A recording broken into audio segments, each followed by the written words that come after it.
नमस्कार दोस्तों, Indian defence क्षेत्र में काम करना अगर आपका सपना है तो इंडियन कोस्ट गार्ड ले आए आपके लिए एक बहुत ही बड़ा अपॉर्चुनिटी।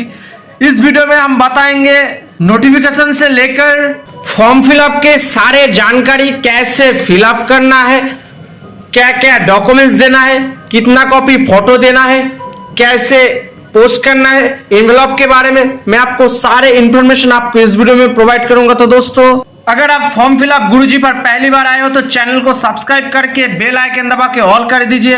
ऐसे हर तरह की जॉब की नोटिफिकेशन के अपडेट और फॉर्म फिलअप की प्रोसीड्योर मैं आपको विस्तार से प्रोवाइड करता हूं। तो दोस्तों, चलते हैं नोटिफिकेशन की ओर। ये जो नोटिफिकेशन आप देख रहे हैं ये इंडियन कोस्ट गार्ड चेन्नई से निकल के आया है, जिसका ऑफिशियल नोटिफिकेशन है। ये फॉर्म मेल फीमेल दोनों कैंडिडेट अप्लाई कर सकते हैं। इसमें आपको एम्प्लॉयमेंट न्यूज में मिल जाएगा 15 अक्टूबर 2022 सैटरडे की न्यूज़पेपर में, और इसका लास्ट डेट है फॉर्म फिलअप की 29 नवंबर 2022। और इसमें आपको जो पोस्ट है इसके बारे में मैं आपको प्रोवाइड करूंगा। इसमें आपको स्टोर कीपर ग्रेड 2 के लिए आपको जो group C non gazetted non ministerial के अंदर आते हैं, इसमें आपको पे स्केल लेवल 2 तक आपको मिल जाएगा। इसमें टोटल आपको 4 सीट है, जनरल के लिए 3 सीट है और ईडब्ल्यूएस कैंडिडेट के लिए 1 सीट है। एलिजिबिलिटी क्राइटेरिया की बात करें तो आपको 12 पास होना चाहिए और 1 ईयर एक्सपीरियंस होना चाहिए इस ट्रेड में। और इसमें आपको एज लिमिट रखा गया है 18 से 25 तक, और एज रिलैक्सेशन आपको गवर्नमेंट सर्वेंट है तो आपको 40 ईयर तक आपको छूट मिलेगा। और अगर आप सेंट्रल गवर्नमेंट सर्वेंट है, 40 ईयर का आपका एज हो गया है, तो भी आप फॉर्म फिलअप कर सकते हैं। नेम ऑफ द पोस्ट की बात करें तो सिविलियन मोटर ट्रांसफर ड्राइवर के लिए ऑर्डिनरी ग्रेड के जो central government group C non gazetted non ministerial के अंदर आते हैं, इसमें आपको पे लेवल 2 तक मिल जाएगा। इसमें टोटल आपको 2 सीट है, एससी कैंडिडेट के लिए 1 और एसटी कैंडिडेट के लिए 1 सीट है। एलिजिबिलिटी क्राइटेरिया की बात करें तो 10 पास होना चाहिए, और इसमें आपको ड्राइविंग लाइसेंस होना चाहिए हेवी और लाइट मोटर व्हीकल चलाने के लिए। एक्सपीरियंस की बात करें तो आपको 2 ईयर एक्सपीरियंस होना चाहिए ड्राइविंग मोटर व्हीकल में, और नॉलेज होना चाहिए मैकेनिक में। एज लिमिट की बात करें तो 18 से 27 तक अगर एज है तो आप फॉर्म फिलअप कर सकते हैं। एज रिलैक्सेशन की बात करें तो एससी एसटी कैंडिडेट के लिए 5 ईयर, और अगर आप सेंट्रल गवर्नमेंट के सर्वेंट है तो आपको 40 ईयर अगर एज है तो भी आप फॉर्म फिलअप कर सकते हैं। उसके साथ आपका एससी एसटी है गवर्नमेंट एम्प्लॉय के साथ तो आपको 45 ईयर, अगर आप ओबीसी है तो आपको 43 ईयर तक आपको छूट मिलेगा। इलेक्ट्रिकल फिटर और इलेक्ट्रिशियन स्किल की बात करें तो इसमें आपको 1 सीट है जो सिर्फ एसटी कैंडिडेट के लिए रिजर्व है। एजुकेशन क्वालिफिकेशन की बात करें तो मैट्रिकुलेशन पास होना चाहिए, और इसमें आपको इस ट्रेड में क्षमता होना चाहिए नॉलेज में, और 1 ईयर एक्सपीरियंस होना चाहिए। और आईआईटी में फिटर और इलेक्ट्रिशियन ट्रेड है 1 ईयर का, तो भी आप फॉर्म फिलअप कर सकते हैं। और अगर आप 4 ईयर एक्सपीरियंस है इस ट्रेड में कोई ट्रेनिंग अवेलेबल नहीं है तो भी आप फॉर्म फिलअप कर सकते हैं। उसके बाद इस ट्रेड में आपको नॉलेज होना चाहिए। उसके बाद एज लिमिट की बात करें तो 18 से 27 तक एज है तो भी आप फॉर्म फिलअप कर सकते हैं। एससी एसटी कैंडिडेट के लिए +5 आपको छूट मिलेगा, और अगर आप सेंट्रल गवर्नमेंट के एम्प्लॉयड है 40 ईयर है तो भी आप फॉर्म फिलअप कर सकते हैं। एससी एसटी +5 और ओबीसी कैंडिडेट के लिए +3 आपको मिल जाएगा। मैकेनिक स्किल की बात करें तो पे लेवल 2 तक आपको मिल जाएगा, और इसमें आपको टोटल 1 वैकेंसी है जो ओबीसी कैंडिडेट के लिए रिजर्व रखा गया है। मैट्रिकुलेशन पास होना चाहिए, और इस ट्रेड में अगर आप सक्सेसफुली नॉलेज है तो भी आप फॉर्म फिलअप कर सकते हैं। और अगर आप आईआईटी पास आउट है 1 ईयर का एक्सपीरियंस है तो भी आप फॉर्म फिलअप कर सकते हैं। नहीं तो अगर आप 4 ईयर एक्सपीरियंस है इस ट्रेड में, कोई ट्रेड आपके पास अवेलेबल नहीं है तो भी आप फॉर्म फिलअप कर सकते हैं। Should qualify trade entrance examination, यानी आपका जब एग्जाम होगा तो इस ट्रेड में आपको क्वालिफाई होना चाहिए। एज लिमिट की बात करें, लिमिट आपका सेम रखा गया है। टर्नर और मैकेनिक टर्नर स्किल की बात करें तो इसमें आपको पे लेवल 2 तक मिल जाएगा, और नंबर ऑफ वैकेंसी 1 है जो जनरल कैंडिडेट के लिए अप्लाई कर सकते हैं। इसमें एससी एसटी ओबीसी कैंडिडेट भी अप्लाई कर सकते हैं। एलिजिबिलिटी क्राइटेरिया की बात करें तो मैट्रिकुलेशन पास होना चाहिए, और आईआईटी और टर्नर और मैकेनिक टर्नर में अगर आपका इस ट्रेड में नॉलेज है 1 ईयर का एक्सपीरियंस के साथ तो आप फॉर्म फिलअप कर सकते हैं। और अगर आप 4 ईयर एक्सपीरियंस है इस ट्रेड में तो भी आप फॉर्म फिलअप कर सकते हैं। आपको ट्रेड एग्जाम जब होगा तो आपको पास आउट होना चाहिए। एज लिमिट की बात करें तो इसके लिए भी आपका एज लिमिट रखा गया सेम 18 से 27, और age relaxation same to same है। कारपेंटर स्किल की बात करें तो इसमें पे लेवल 2 तक आपको मिल जाएगा। जनरल कैंडिडेट के लिए 1 सीट है। एलिजिबिलिटी क्राइटेरिया की बात करें तो मैट्रिकुलेशन पास होना चाहिए, और अगर आपको इस ट्रेड में नॉलेज है तो आप फॉर्म फिलअप कर सकते हैं। और कारपेंटर ट्रेड में आईआईटी है 1 ईयर एक्सपीरियंस के साथ तो आप फॉर्म फिलअप कर सकते हैं। अगर आपके पास 4 ईयर एक्सपीरियंस है तो भी आप फॉर्म फिलअप कर सकते हैं। आपका जब ट्रेड टेस्ट होगा तो आपको पास होना चाहिए। एज लिमिट की बात करें तो एज लिमिट 18 से 27 तक रखा गया है। Age relaxation same to same रखा गया है। Name of the post motor transfer fitter mechanic में बात करें तो पे लेवल 2 तक मिल जाएगा और जनरल के लिए एक सीट है। मैट्रिकुलेशन पास होना चाहिए और 2 ईयर एक्सपीरियंस होना चाहिए और डिजायर IT डिप्लोमा है तो भी आप फॉर्म फिलअप कर सकते हैं। एज लिमिट की बात करें तो 18 से 25 तक अगर एज है तो आप फॉर्म फिलअप कर सकते हैं और सेंट्रल गवर्नमेंट के सर्वेंट है 40 ईयर आपका हो गया तो भी आप फॉर्म फिलअप कर सकते हैं। SC/ST +5 और OBC कैंडिडेट के लिए +3 आपको मिल जाएगा। Multitasking staff motor transfer cleaner की बात करें तो इसमें आपको पे लेवल 1 तक मिल जाएगा। OBC कैंडिडेट के लिए एक सीट है। एजुकेशन क्वालिफिकेशन मैट्रिकुलेशन पास होना चाहिए और 2 ईयर एक्सपीरियंस होना चाहिए मैकेनिकल वर्कशॉप में। एज लिमिट 18 से 27 और एज रिलैक्सेशन आपको सेम टू सेम रखा गया है। मल्टीटास्किंग स्टाफ पियन की बात करें तो पे लेवल आपको 1 तक मिल जाएगा। इसमें जनरल में 1 सीट है, OBC के लिए 2 सीट है, EWS कैंडिडेट के लिए 1 सीट है और SC कैंडिडेट के लिए 1 सीट है। एलिजिबिलिटी क्राइटेरिया की बात करें तो मैट्रिकुलेशन पास होना चाहिए और 2 ईयर एक्सपीरियंस होना चाहिए ऑफिस अटेंडेंट में। एज लिमिट 18 से 27 तक और एज रिलैक्सेशन आपको सेम टू सेम रखा गया है। मल्टीटास्किंग स्टाफ स्वीपर की बात करें तो पे लेवल आपको 1 तक मिल जाएगा। जनरल के लिए आपको एक सीट है। इस स्टेट के लिए OBC SC/ST कैंडिडेट के लिए भी फॉर्म फिलअप कर सकते हैं जनरल के थ्रू। एलिजिबिलिटी क्राइटेरिया की बात करें तो मैट्रिकुलेशन पास होना चाहिए और 2 ईयर एक्सपीरियंस होना चाहिए इन क्लर्कशिप में। एज लिमिट की बात करें तो 18 से 27 तक अगर एज है तो आप फॉर्म फिलअप कर सकते हैं। एज रिलैक्सेशन की बात करें तो सेम टू सेम रखा गया है। मल्टीटास्किंग स्टाफ पैकर की बात करें इसमें आपको पे लेवल 1 तक रखा गया है। एक सीट है। SC/ST कैंडिडेट भी फॉर्म फिलअप कर सकते हैं जनरल के माध्यम से।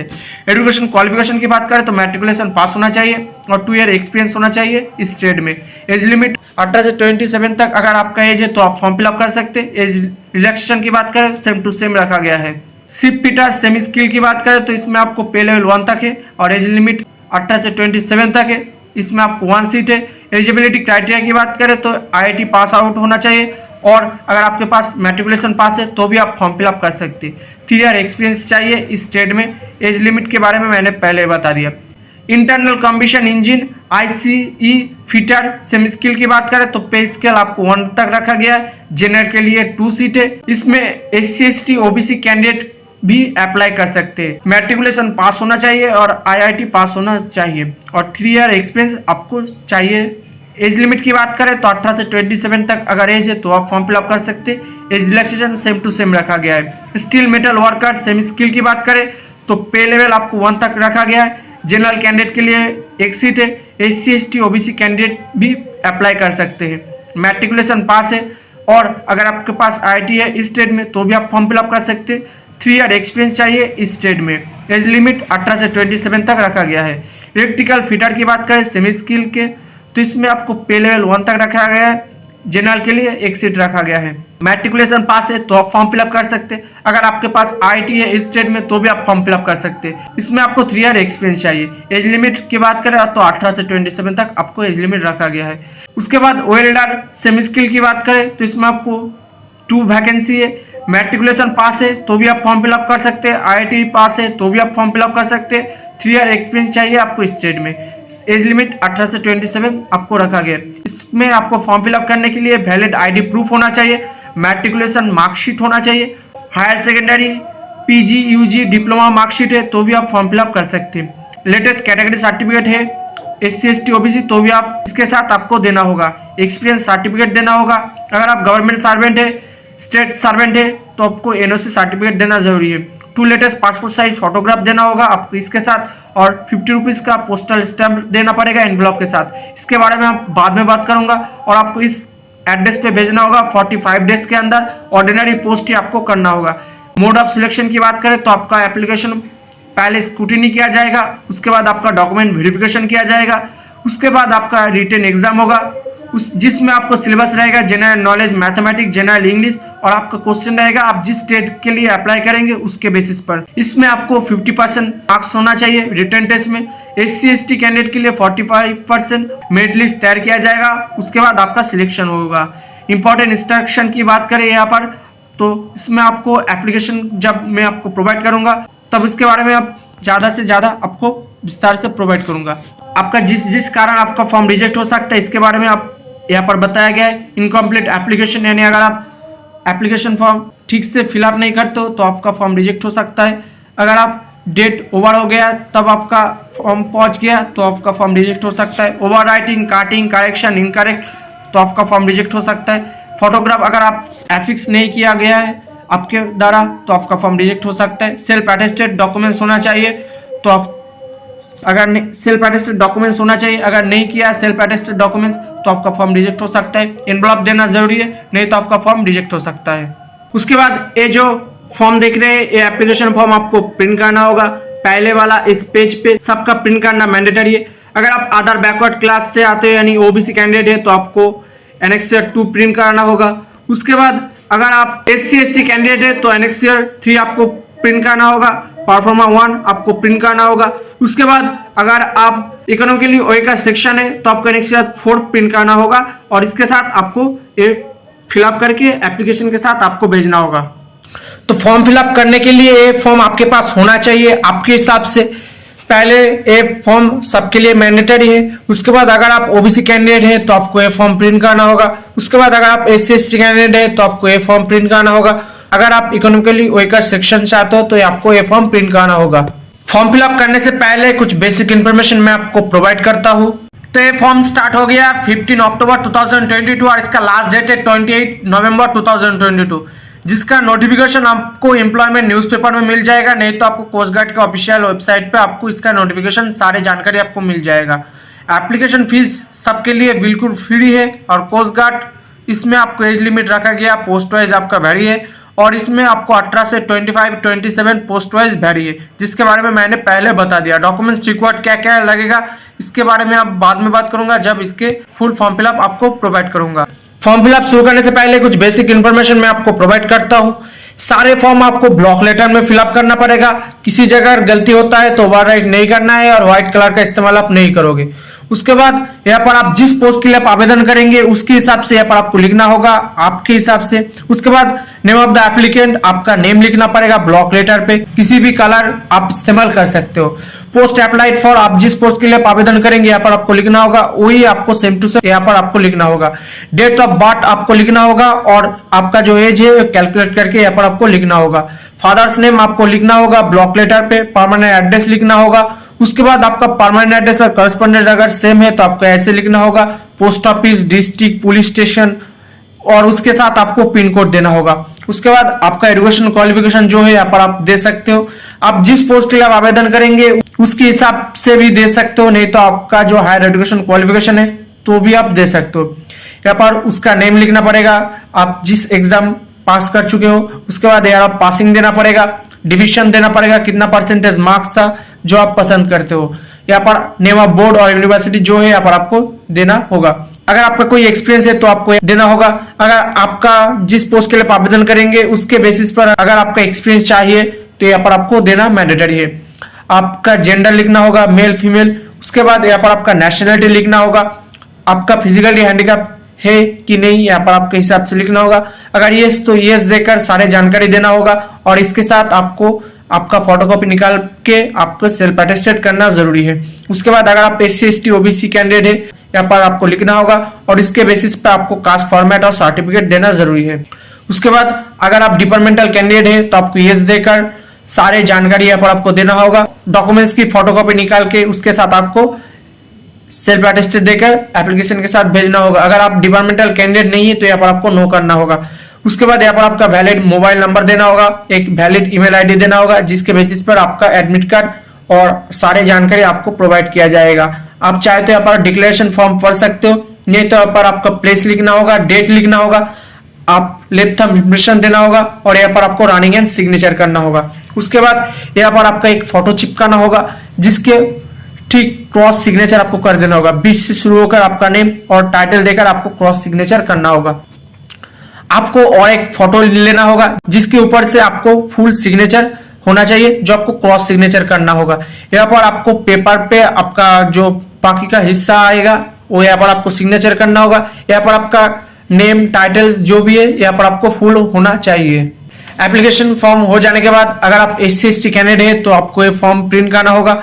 यहाँ पर आपका नेम लिखेंगे, यहाँ पर आपका पिताजी का नेम लिखना होगा, यहाँ पर आपका विलेज और टाउन के बाद यहाँ पर आपका जो विलेज और टाउन है यहाँ पर आपको प्रोवाइड करना होगा। यहाँ पर आपका डिस्ट्रिक्ट प्रोवाइड करना होगा, आपका स्टेट लिखना होगा, आप शेड्यूल कास्ट है, शेड्यूल टाइप जो भी यहाँ पर आपको लिखना होगा। उसके साथ यहाँ पर आपको 2 नंबर पे कुछ नहीं करना है। 3rd नंबर पे यहाँ पर आप अगर आप मेल कैंडिडेट अप्लाई कर रहे हो तो यहाँ पर आपको श्री सिलेक्ट करना होगा। अगर आप फीमेल कैंडिडेट अप्लाई कर रहे हो तो यहाँ पर आपको श्रीमती कुमारी आपके हिसाब से सिलेक्ट करना होगा। उसके बाद हीज आर मेल और फीमेल के हिसाब से यहाँ पर आपको सिलेक्ट करना होगा।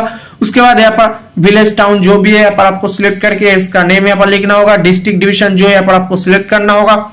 उसके बाद आपका स्टेट और यूनियन टेरिटरी जो भी है यहाँ पर आपको लिख के यहाँ पर आपका स्टेट लिखना होगा।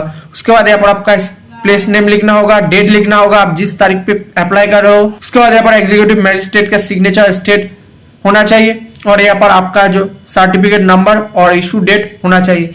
ये आपकी एग्जीक्यूटिव मैजिस्ट्रेट से फिलअप करना होगा, जो आपको एसडीओ में जाकर आपको फिलअप करना जरूरी है।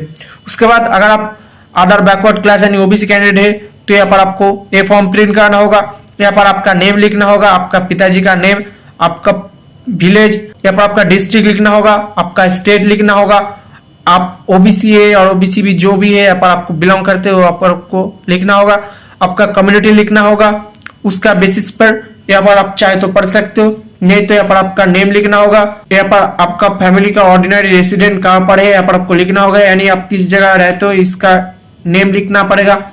उसके बाद डिस्ट्रिक्ट और डिवीजन जो भी है यहाँ पर आपको लिखना होगा। उसके बाद अगर आप मेल कैंडिडेट अप्लाई करो तो ही सिलेक्ट करना होगा, अगर आप फीमेल कैंडिडेट अप्लाई करो तो सी सिलेक्ट करना होगा।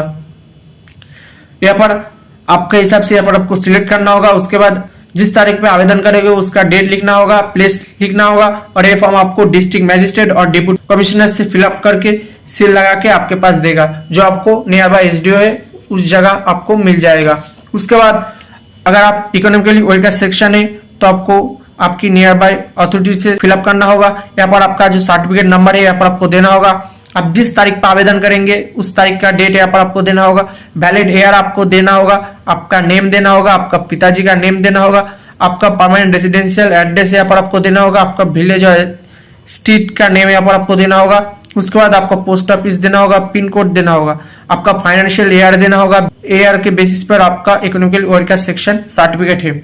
उसके बाद यहाँ पर आपका नेम देना होगा, आप कौन सी कम्युनिटी से आते हो, कास्ट से आते हो, यहाँ पर आपको देना होगा। उसके बाद यहाँ पर सिग्नेचर सील डेजिग्नेशन देकर आपको फिलअप करना होगा। यहाँ पर आपका एक फोटो चिपकाना होगा, जो आपको एसडीओ के द्वारा आपको फिलअप करना जरूरी है।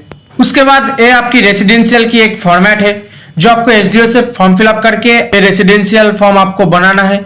यहाँ पर आप जिस स्टेट से रहते हैं उस स्टेट का यहाँ पर नेम लिखा होना चाहिए। आपके पास जब ये फॉर्म देंगे तो यहाँ पर आपका सर्टिफिकेट नंबर होना चाहिए, यहाँ पर डेट होना चाहिए, यहाँ पर आपका नेम, पिताजी का name, post office, police station, district होगा और यहाँ पर आपका सब डिविजनल ऑफिसर का सिग्नेचर स्टैंप लगा के यहाँ पर आपका डिस्ट्रिक्ट का नेम लगा के यहाँ पर आपका एक फोटो होना चाहिए डिजिटल का और यहाँ पर आपका एक स्टैंप लगा होना चाहिए। और इसके बाद आपको ये डोमिसाइल सर्टिफिकेट आपके पास दे देगा और इसके साथ आपको देना होगा एजुकेशनल सर्टिफिकेट। आप जिस एजुकेशनल तक आप फॉर्म फिलअप पे दिखाएंगे उसको आपको एजुकेशनल सर्टिफिकेट देना होगा। Admit card, marksheet, certificate, age proof देना पड़ेगा, मैट्रिकुलेशन सर्टिफिकेट का फोटोकॉपी, टेक्निकल सर्टिफिकेट देना पड़ेगा, यानी आपका अगर कोई एक्सपीरियंस है, अगर आप जिस पोस्ट के लिए आवेदन करेंगे उसका एक्सपीरियंस देना मस्ट है। 1 एडिशनल पासपोर्ट साइज फोटोग्राफ देना होगा विथ ड्यूली सेल्फ अटेस्टेड, जिसके बारे में मैंने पहले बता दिया। कास्ट सर्टिफिकेट देना पड़ेगा अगर आप SC ST OBC कैंडिडेट से आते हो। एक्सपीरियंस सर्टिफिकेट अगर आपका मेंशन किया है, अगर आपके पास कोई एक्सपीरियंस सर्टिफिकेट है तो आपको देना पड़ेगा फोटोकॉपी। रेसिडेंशियल सर्टिफिकेट जिसके बारे में मैंने पहले बता दिया। आधार कार्ड का फोटोकॉपी और आधार आइडेंटिटी प्रूफ देना पड़ेगा और 2 एडिशनल पासपोर्ट साइज फोटोग्राफ देना पड़ेगा, यानी टोटल आपको 2 फोटो देना पड़ेगा। EWS सर्टिफिकेट देना पड़ेगा अगर आप डिपार्टमेंटल कैंडिडेट है, अगर आप किसी जगह काम करते हो तो आपको NOC सर्टिफिकेट देना पड़ेगा और आपको एक एनवलप देना पड़ेगा जिसके ऊपर आपको 50 रुपीज का स्टैंप लगा के आपको इसके साथ भेजना पड़ेगा और ऑल डॉक्यूमेंट्स के ऊपर आपको सेल्फ अटेस्टेड होना चाहिए। जो डॉक्यूमेंट्स मैंने बताया सारे डॉक्यूमेंट्स की फोटोकॉपी आपको निकालना है। ऐसे करके आपको सारे डॉक्यूमेंट्स अरेंज करना है। 10 का मार्कशीट, सर्टिफिकेट, बर्थ प्रूफ, आधार कार्ड, टेक्निकल एक्सपीरियंस, कोई अदर क्वालिफिकेशन है तो रेसिडेंशियल का फोटोकॉपी, सारे कास्ट फॉर्मेट, ऐसे करके सारे डॉक्यूमेंट्स के नीचे आपको सेल्फ अटेस्टेड करना है। लेकिन दोस्तों एप्लीकेशन फॉर्म पे आपको कोई सेल्फ अटेस्टेड नहीं करना है। जिस जगह पर आपका सिग्नेचर बताया गया है उस जगह पर आपको सिग्नेचर करना है। ऐसे करके आप जो जो डॉक्यूमेंट्स देंगे इसके ऊपर आपको कोई सेल्फ अटेस्टेड करने की जरूरत नहीं है। उसके बाद आपको ऐसे दो एनवलप लेना होगा, एक आपका जिसके अंदर आपको एप्लीकेशन भेजना होगा और एक एनवलप लेना होगा जो इसके साथ आपको भेजना होगा 50 रुपीज का पोस्टल स्टैंप लगा के। यहाँ पर आपको राइट साइड पे उस खाम के यहाँ पर आपका नेम लिखना होगा, केयर ऑफ देखिए पिताजी का नेम लिखना होगा, एड्रेस लिखना होगा, पोस्ट ऑफिस लिखना होगा, पिन कोड लिखना होगा, डिस्ट्रिक्ट लिखना होगा, स्टेट लिखना होगा, पिन लिखना होगा। यहाँ पर आपको राइट साइड पे 2 लिखना होगा और ये जो खाम जिसके अंदर आपको सारे एप्लीकेशन फॉर्म भेजना होगा, यहाँ पर आपका फॉर्म देकर लेफ्ट साइड पे आपका नेम, क्या आप देखिए पिताजी का name, address, post office, police station, district, state, pin करके ऐसे आपको अरेंज करना होगा। ध्यान रखना सारे फॉर्म आपको ब्लॉक लेटर पे करना होगा और यहाँ पर आपको लिखना होगा एप्लीकेशन फॉर द पोस्ट। आप जिस पोस्ट के लिए आवेदन करेंगे यहाँ पर आपको लिखना होगा। ध्यान रखना यहाँ पर आपको फॉर्म देकर लेफ्ट साइड पे लिखना होगा और यहाँ पर आपको 2 देकर राइट साइड पे लिखना होगा। यहाँ पर आपको 50 रुपीज का स्टैंप लगाना होगा जो आपको पोस्ट ऑफिस से मिल जाएगा। तो आपको एप्लीकेशन के ऊपर application for the post of देके आप जिस पोस्ट के लिए आवेदन करेंगे वो आपको लिखना होगा। कैटेगरी देके आपका कास्ट लिखना होगा, SC ST OBC जनरल जो भी यहाँ पर आपको लिखना होगा और 2 देकर राइट साइड पे आपको इस एड्रेस पे भेजना होगा। The commander coast guard region near Napier Bridge Fort ST George PO Chennai 600009 इस एड्रेस पे आपको भेजना होगा। तो 2 देकर उस एड्रेस को यहाँ पर आपको लिखना होगा और लिखना होगा एप्लीकेशन फॉर द पोस्ट। आप जिस पोस्ट के लिए आवेदन करेंगे कैटेगरी देके आपका कास्ट और इस खाम पे आपको 50 रुपीज का पोस्टल स्टैंप लगाना होगा जो आपको नियर बाय पोस्ट ऑफिस से मिल जाएगा। तो सारे फॉर्म आपको ऐसे अरेंज करना होगा कि पिक्चर पे कोई फोल्ड ना हो, ऐसे आपको फोल्ड कर देना होगा और एक फोटो आपको इसके अंदर आपको दे देना होगा और नहीं तो यहाँ पर आपको सिलाई करके भी आप दे सकते हो। तो सारे हो जाने के बाद आपका एनवलप के अंदर आपका एप्लीकेशन फॉर्म दे देना होगा। अगर आप चाहे तो यहाँ पर इसके अंदर भी आप अपना फोटो दे सकते हो, नहीं तो और इसके साथ आपको ये एनवलप इसको आपको दे देना होगा जिसके ऊपर आपको 50 रुपीज का पोस्टल स्टैंप लगा होना चाहिए।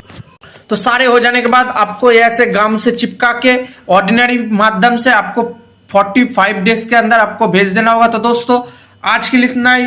वीडियो को अच्छा लगा तो लाइक करें, कमेंट करें, दोस्तों में शेयर करें और अगर आप चैनल पे पहली बार आए हो तो फॉर्म फिलअप गुरुजी पर आप सब्सक्राइब करना मत भूलना। किसी प्रॉब्लम है तो कमेंट सेक्शन में जरूर बताना। जय हिंद, वंदे मातरम, भारत माता की जय।